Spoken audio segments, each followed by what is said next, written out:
नमस्कार। आज हम सुनेंगे पंच परमेश्वर की दूसरा भाग। संध्या समय एक पेड़ के नीचे पंचायत बैठी। शेख जुम्मन ने पहले से ही फर्श बिछा रखा था। उन्होंने पान, इलायची, हुक्के, तंबाकू आदि का प्रबंध भी किया था। हाँ, वो सैंग अलबत्ता अलगू चौधरी के साथ जरा दूर पर बैठे हुए थे।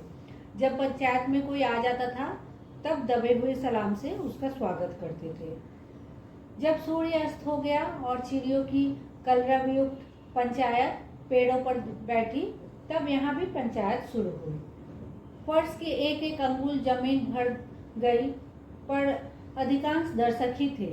निमंत्रित महाशयों में से केवल वे ही लोग थे जिन्हें जुम्मन से अपनी कसर निकालनी थी। एक कोने में आग सुलग रही थी। नाई ताबड़तोड़ चिलम भर रहा था। यह निर्णय करना असंभव था कि सुलगते हुए उपलों से अधिक धुआं निकलता था या चिलम के दमों से। लड़के इधर उधर दौड़ रहे थे, कोई आपस में गाली गलौज करते और कोई रोते थे। चारों तरफ कोलाहल मचा रहता था।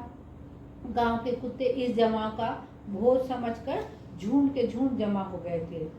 पंच लोग बैठ गए तो बूढ़ी खाला ने उनसे विनती की, पंचो, आज 3 साल हुए मैंने अपनी सारी जायदाद अपने भांजे जुम्मन के नाम लिख रखी है। इसे आप लोग जानते ही होंगे।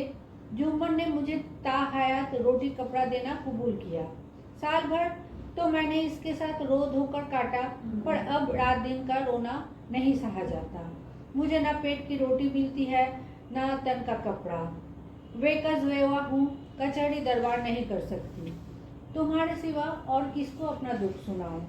तुम लोग जो राह निकाल दो उसी राह पर चलो। अगर मुझ में कोई ऐब देखो तो मेरे मुंह पर थप्पड़ मारो।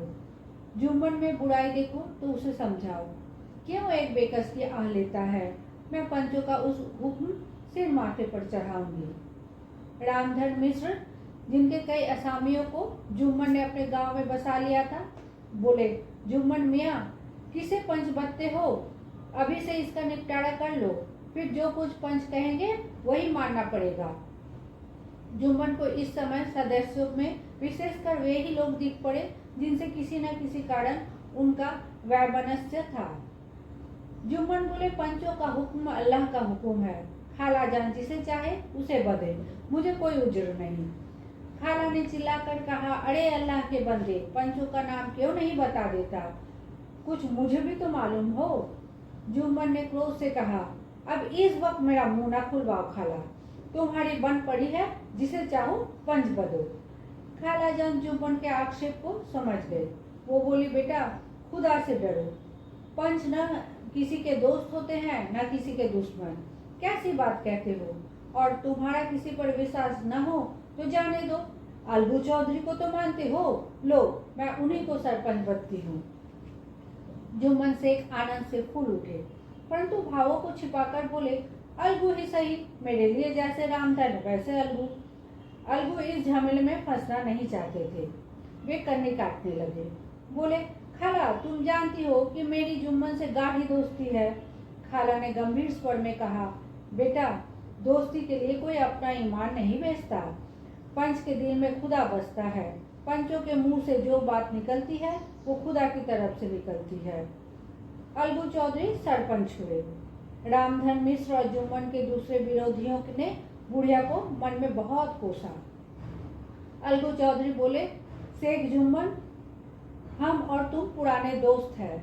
जब काम पड़ा तुमने हमारी मदद की है और हम भी जो कुछ बन पड़ा तुम्हारी सेवा करते रहे, मगर इस समय तुम और बूढ़ी खाला दोनों हमारी निगाह में बराबर हो। तुमको पंचों से जो कुछ अर्ज करनी हो करो। जुम्मन को पूरा विश्वास था कि अब बाजी मेरी है। अलगू ये सब दिखावे की बातें कर रहा है, अतः शांत चित्त होकर बोले, पंचो, 3 साल हुए खालाजान ने अपनी जायदाद मेरे नाम हिब्बा कर दी थी। मैंने उन्हें ताहयात खाना कपड़ा देना कबूल किया था। खुदा गवाह है, आज तक मैंने खालाजान का कोई तकलीफ नहीं दी। मैं उन्हें अपनी माँ के समान समझता हूँ। उनकी खिदमत करना मेरा फर्ज है। मगर औरतों में जरा अनबन रहती है, इसमें मेरा क्या बस है। खालाजान मुझसे माहवार खर्च अलग मांगती है। जायदाद जितनी है वो पंचों से छिपी नहीं। इससे कितना मुनाफा होता है कि माहवार खर्च दे सकूं। इसके अलावा हिब्बानामे में माहवार खर्च का कोई जिक्र नहीं तो मैं भूल कर भी इस झमेले में ना पड़ता। बस मुझे यही कहना है, आइंदा पंचों का अख्तियार है, जो फैसला चाहें करे। अलगू चौधरी को हमेशा कचहरी से काम पड़ता था, अतएव वो पूरा कानूनी आदमी था। उसने जुम्मन से जिरह शुरू की। एक एक प्रश्न जुम्मन के हृदय पर हथौड़े की चोट की तरह पड़ता था। रामधन मिश्र इन प्रश्नों पर मुग्ध हुए जाते थे। जुम्मन चकित थे कि अलगू को हो क्या गया है। अभी ये अलगू मेरे साथ बैठा हुआ कैसी कैसी बातें कर रहा था। इतनी ही देर में ऐसी काया पलट हो गई कि मेरी जड़ खोदने पर तुला हुआ है।